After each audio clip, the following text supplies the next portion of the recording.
Il-qawmien ta' Ġesu Kristu jwassal għall-akbar festa fil-kalendarju Kattoliku. Għax rebaħ fuq il-mewt għal dawk devoti dan il-ħadd huwa jum ta' ċelebrazzjoni.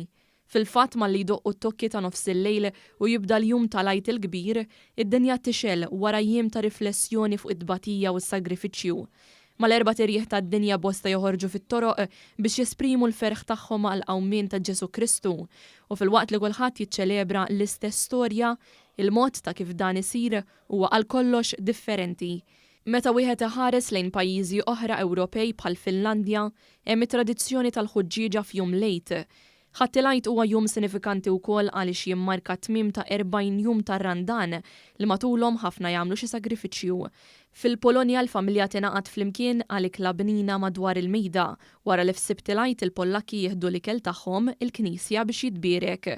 L-aktar sinifikanti fost l-ikel imbierek huwa l-ħobż tipikament Pollak, magħruf bħala babka, biex imbagħad jinqasam u jittiekel ma' tal-familja.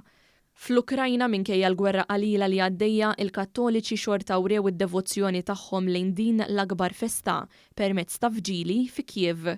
L-invażjoni Russa fuq l-Ukrajna kienet tema diskussa minn bosta mexxejja dinjija fosthom il-familja rjali, il-Prim Ministru Ingliż Boris Johnson u l-Papa Franġisku huma u jgħaddu l-messaġġi tagħhom f'jum lajt.